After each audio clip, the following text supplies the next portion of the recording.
Ya, jadi teroris, bom bunuh diri itu bukan bagian dari Islam. Bahkan bom bunuh diri di medan jihad aja nggak boleh. Dan insya Allah akan kita buat sesi berikutnya syubhat, menjawab syubhat salah satu dai kondang di Indonesia ini yang membolehkan bom bunuh diri dengan alasan di medan tempur. Di medan tempur pun nggak boleh. Dan dia telah mengatasnamakan Syekh Albani, Syekh Utsaimin yang itu bukan bagian dari fatwa mereka. Dan sekarang ini menjadi sasaran adalah teman-teman di Polri dan TNI. Kenapa menjadi sasaran mereka? Karena mereka punya paham begini. Negara Indonesia, negara tagut. Karena hukumnya bukan hukum Al-Quran dan hadis. Hukumnya hukum Belanda. Dan Allah menyatakan langsung mereka bawa ayat. Sehingga sangat mudah anak-anak muda itu terdoktrin. Mereka bawa ayat Allah dalam surat Al-Ma'idah. وَمَنْ لَمْ يَحْكُمْ بِمَا أَنزَلَ اللَّهُ فَأُولَئِكَ هُمُ الْكَافِرُونَ. Barang siapa yang tidak berhukum dengan hukum Allah, maka mereka kafir. Indonesia pakai hukum Belanda, berarti kafir. Kalau kafir, Allah berfirman dalam surat Al-Baqarah, waqtuluhum haitsu taqiftumuhum. Bunuhlah orang-orang kafir dimanapun kamu mendapatinya. Dapat di Mariot, bom di Mariot. Di bandara, Polres Cirebon, dan di mana saja. Kemudian syubhat mereka yang lainnya bahwa negara ini tagut. TNI dan Polri adalah pelindung tagut. Maka kita harus membasmi TNI dan Polri terlebih dahulu karena mereka melindungi tagut. Karena kalau mereka masih berada di Indonesia, kita nggak akan bisa membasmi tagut ini. Nah, anak-anak muda yang baru mendengar ayat dan hadis dan nggak punya background agama kan langsung terdoktrin. Apalagi anak-anak muda yang sudah pesimis dari rahman Allah, sudah banyak maksiatnya, banyak maksiat membunuh, judi, zina, kemudian dicekokin, didoktrin. Ini kamu udah banyak kali berdosa, kamu harus mencari amalan yang bisa segera memasukkan kamu dalam surga. Kamu harus cari jalan pintas masuk surga. Maka didoktrin dengan seperti di atas tadi. Kemudian dikatakan ini jalan pintas masuk surga, yaitu bom bunuh diri. Nah, untuk menjawab syubhat mereka di atas, bahwa memang Allah berfirman dalam surat Al-Ma'idah, "Wa man lam yahkum bima anzalallah fa ulaika humul kafirun." Barang siapa yang tidak berhukum dengan hukum Allah, maka dia kafir. Tapi masih ada dua ayat yang berbicara tentang hal yang sama di halaman yang sama. Pada ayat berikutnya Allah menyatakan wa man lam yahkum bima anzalallah fa ulaika humuz zalimun. Barang siapa yang tidak berhukum dengan hukum Allah, maka dia zalim. Ayat berikutnya wa man lam yahkum bima anzalallah fa ulaika humul fasiqun, maka dia fasik. Ini tiga sifat yang berbeda untuk orang yang melakukan satu hukum perbuatan yang sama. Oleh karena itu para ulama menyatakan bahwa tidak setiap orang yang memakai hukum selain Allah, selain hukum Allah, dia langsung kafir. Kapan menjadi kafir? Apabila dia meyakini selain hukum Allah itu lebih baik daripada hukum Allah, atau setara, atau halal. Dan insya Allah pemerintah kita tidak ada yang meyakini hukum Belanda lebih baik daripada hukum Al-Quran dan hadis. Hanya saja karena tekanan politik atau karena hawa nafsu, maka mereka masih muslim, belum sampai kafir. Makanya datang dalam tafsir ayat di atas, sahabat Abdullah bin Abbas menyatakan kufur duna kufur, kufur yang tidak mengeluarkan seorang dari Islam. Ini jawaban terkait ayat di atas. Kemudian jawaban terkait ayat yang kedua yang mereka gunakan, yaitu firman Allah, waqtuluhum haitsu saqiftumuhum. Bunuhlah orang-orang kafir dimanapun kamu mendapatinya. Maka kita jawab. Yang pertama, tadi sudah terjawab bahwa TNI Polri muslim. Pemerintah kita Pak Jokowi dan jajarannya muslim. Ya, dengan penjelasan di atas tadi. Kedua, andai kata orang tersebut orang kafir, maka dalam Islam ini ada rincian orang kafir. Ada 4 jenis orang kafir.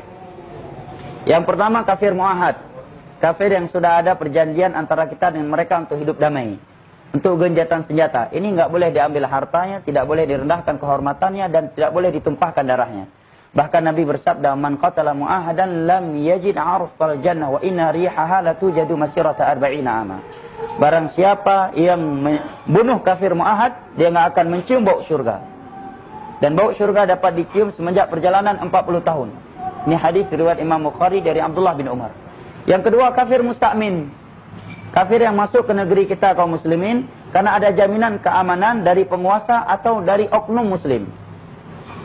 Maka ini tidak boleh juga untuk dibunuh. Ya, juga tidak boleh dibunuh. Allah berfirman dalam surat At-Taubah, "Fa in ahadun minal musyrikin istajaraka fa'ajirhu hatta yasma'aka Allah." Yasma'a kalam Allah. Apabila ada orang kafir memohon perlindungan kepadamu, maka lindungilah dia sampai dia mendengar Al-Qur'anul Karim. Dari masa Nabi sudah ada kejadian ini.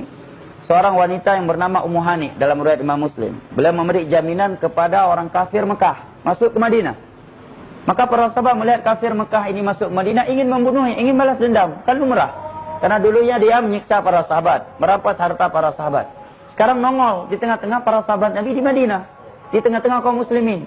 Maka sebagian para sahabat Nabi ingin membunuhnya. Maka Ummu Hani yang telah memberi jaminan untuknya mengadu kepada Rasulullah dan menyampaikan bahwa sebagian sahabat ingin membunuh orang tersebut yang telah dijamin keamanannya oleh Ummu Hani. Ummu Hani wanita, bukan menteri dalam negeri, bukan pula menteri dalam negeri, tapi oknum muslimah di masa itu. Maka Nabi langsung menyatakan, inna yadal muslim ya Ummu Hani laqad ajarna man ajarti. Wahai Ummu Hani, orang yang engkau beri jaminan keamanan, kami jamin keamanan untuk dia. Sesungguhnya jaminan kaum muslimin itu satu. Ini menerangkan bahwa kafir musta'min tidak boleh dibunuh. Kalau ada yang beralasan, oh mereka ke Bali untuk bermaksiat, mereka untuk menampakkan aurat mereka, maka jawabannya, ia akan bertanggung jawab di hadapan Allah akan dosa tersebut yang memberikan visa. Adapun kita sebagai kaum muslimin, sebagai rakyat, harus menghargai dan menjaga jaminan tersebut. Dan apabila ini dilanggar, banyak kehancuran terjadi buat Islam. Nama Islam tercoreng. Akhirnya Islam dikatakan agama pengkhianat, agama yang mengingkar janji. Setelah memberi jaminan keamanan buat turis kami, kemudian turis kami dibom Bali 1, bom Bali 2, dan seterusnya. Yang ketiga, kafir dhimmi. Kafir yang tinggal di negeri kaum muslimin, membayar pajak, membayar upeti, dan tunduk di bawah peraturan pemerintah kaum muslimin. Ini juga tidak boleh dibunuh, tidak boleh dirampas hartanya, dan tidak boleh digores kehormatannya. Sebagaimana firman Allah dalam surat At-Taubah, hatta yu'tul jizyata an yadi wa hum saghirun. Kecuali mereka telah memberi pajak dan hidup di bawah peraturan kaum muslimin, dan tunduk hidup di bawah peraturan pemerintah kaum muslimin. Yang halal, yang Allah katakan dalam surat Al-Baqarah tadi, bunuhlah mereka dimanapun mereka engkau dapati, adalah kafir yang keempat, kafir harbi. Kafir di medan tempur yang sedang bertempur antara muslim dengan mereka. Itu pun Nabi berpesan agar anak-anak, kaum wanita, dan kakek-kakek tua tidak dibunuh, tetapi ditawan. Setelah ditawan, tidak boleh disiksa, tidak boleh dimutilasi, tapi harus diberi makan dan minum. Bahkan Nabi menjamin gereja dan keamanan Yahudi Najran. Ya, kita tahu di Madinah bukan hanya agama Islam, ada Nasrani, ada Yahudi. Nabi hidup damai dengan mereka karena sudah ada perjanjian hidup damai. Bahkan Nabi berpesan ketika melepaskan panglima-panglima perangnya agar gereja-gereja tidak dihancurkan, agar anak-anak, kaum wanita tidak dibunuh. Ini di medan jihad. Maka jelaslah bagi kita apa yang dilakukan oleh oknum saat ini, pengoboman, bom bunuh diri, ini menyimpang dalam Islam dari berbagai sisi. Yang pertama, yang mereka bom kaum muslimin di negeri Islam. Ya, saudara-saudara kita TNI atau Polri. Ya, padahal orang kafir asli aja ada rinciannya, ada 4 macam tadi. Apalagi orang muslim, yang mana kalau dia membunuhnya, Allah berfirman, wa may yaqtul mu'mina muta'ammida fajazaohu jahannam khalidan fiha wa ghadiballahu 'alaiha wa la'anahu wa a'adda lahu 'adzaban muhina. Barang siapa yang membunuh seorang mukmin dengan sengaja tanpa alasan syar'i, maka neraka jahanam tempatnya dan dia kekal di dalamnya. Allah melaknatnya, Allah murka kepadanya, dan Allah mempersiapkan untuknya azab yang sangat pedih. Dan ini tidak aneh ya, mereka menghalalkan darah TNI dan Polri. Mereka telah menghalalkan darah Utsman bin Affan, Khulafa ar-Rasyidin, menantunya Nabi. Mereka membunuh Ali bin Abi Thalib, bukan sedang di sawah. Beliau sedang keluar dari rumahnya untuk salat subuh, menjadi imam. Ya, ditusuk oleh Abdurrahman bin Muljim. Dan kita ya memang dilema dari satu sisi ya, karena mereka berpenampilan demikian. Dan itu bukan hal yang baru. Di masa Ali penampilan mereka juga sama. Ya. Jadinya bedanya Khawarij sama munafik itu kayak membedakan mana jenggot Khawarij, celana cingkrang Khawarij dengan celana cingkrang dan jenggot orang sunnah adalah pemahaman. Sekilas kita nggak bisa membedakannya. Makanya kalau ada aparat keamanan memperiksa orang berjenggot celana cingkrang lebih ketat, ya pertama ya dari satu sisi kita maklumi saja, karena mereka menjalankan tugas. Bukan berarti karena mereka sudah menuduh orang berjenggot dan bercelana cingkrang. Karena memang kenyataan nggak bisa kita tolak. Yang melakukan bom bunuh diri sekarang ada yang berjenggot. Karena berapa banyak orang melakukan kejahatan di balik penampilan yang baik. Atau memang dia ingin berpenampilan sunnah, tapi pahamnya tadi paham Khawarij. Contoh yang membunuh Utsman tadi berjenggot juga, hafal Al-Quran lagi, puasa Daud, salat tahajud. Demikian juga Abdurrahman bin Muljim tadi, ahli ibadah. Matanya dicongkel, dia masih berzikir kepada Allah. Tangannya dipotong, masih saja berzikir. Padahal dia Khawarij membunuh Ali bin Abi Thalib yang keluar dari rumahnya untuk sholat subuh sebagai imam. Ini menerangkan kepada kita pahamnya, bahayanya paham Khawarij. Dan pentingnya menjelaskan kepada masyarakat kita apa itu dakwah sunnah. Bahwa jenggot ini bukan simbol Khawarij. Karena jenggot ini dari Nabi SAW, simbolnya Nabi, ya profilnya Nabi kita, celana cingkrang untuk kaum lelaki juga perintah Nabi, hadisnya Bukhari Muslim. Masalah jenggot juga hadisnya Bukhari Muslim, dan sepakat 4 mazhab tentang jenggot buat kaum lelaki. Hanya saja terkadang kita dilema karena orang-orang yang melakukan aksi seperti itu mereka berpenampilan demikian. Padahal teroris bukan dari Islam, sedangkan jenggot, celana cingkrang adalah simbol keislaman. Wanita cadar juga bagian dari Islam, bukan budaya Arab. Ya, dalam surat An-Nur Allah berfirman ya, wala yubdina zinatahunna illa ma dhahara minha wal yadribna bi khumurihinna ala juyumihinna. Demikian juga di dalam surat Al-Ahzab Allah menyatakan yudinina alaihinna min jalabibihin. Bahkan di antara sahabat Nabi ada yang berpendapat tidak boleh nampak kecuali satu mata. 13 tahun di Mekah istri-istri Nabi nggak ada yang pakai cadar. Istri para sahabat nggak ada yang pakai cadar. Ya. Nabi muncul, orang Arab nggak pakai cadar. Mereka nggak menutup aurat. Beberapa tahun di Madinah baru turun ayat cadar. Sekian tahun di Madinah aja, beberapa tahun awal dakwah di Madinah itu belum ada turun syariat jilbab dan cadar. Sampai beberapa tahun setelah mereka hijrah di Madinah. Ya, jadi teroris, bom bunuh diri itu bukan bagian dari Islam. Bahkan bom bunuh diri di medan jihad aja nggak boleh. Dan insya Allah akan kita buat sesi berikutnya syubhat, menjawab syubhat salah satu dai kondang di Indonesia ini yang membolehkan bom bunuh diri dengan alasan di medan tempur. Di medan tempur pun nggak boleh.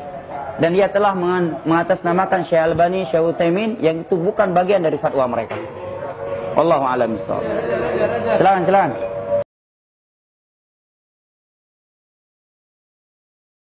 Dulu sebelum saya berlabuh ke manhaj salaf ini, ya sama ya, persis seperti apa yang mereka tuduhkan kepada ya yang mereka tuduh salafi wahabi itu adalah haus darah, ya subhanallah ya, tukang bid'ah-bid'ahkan orang, syirik-syirikan orang, ya suka mengkafir-kafirkan, ya subhanallah ya. Ya, bahkan salah satu ustadz ya juga saya setuju dengan beliau bahwasanya salafi ini kalau dilihat dari jauh ya, melihat dari jauh seperti dari planet yang berbeda ya, aneh, asing ya. Maka itu, tapi setelah saya di manhaj salaf ini, saya mengikuti kajian-kajian mereka ya, saya rajin mengikuti kajian-kajian mereka, subhanallah ya, ternyata jauh panggang daripada api. Artinya jauh dari yang saya tuduhkan selama itu. Yang saya tuduhkan selama ini ternyata tidak demikian adanya. Ya. Mereka lah justru orang-orang yang berdampingan dengan pemerintah dalam hal memberantas ya, terorisme itu malah. Ya, mereka dengan dakwah-dakwah mereka untuk memberantas pemahaman-pemahaman yang keliru. Ya. Justru itu. Ya. Bagaimana mereka mau membunuh, apalagi ya sebagai teroris. Mereka dalam kajian-kajian mereka membunuh adalah dosa besar. Ya. Kemudian juga seperti demo. Ya, demo mereka haramkan. Mereka mengharamkan demo. Turun ke jalan, bakar-bakar ban gitu. Dan yang semisalnya. Enggak seperti itu, jauh sekali. Makanya pahami dulu, coba sedikit masuk ya ke dalam tubuh salafi itu.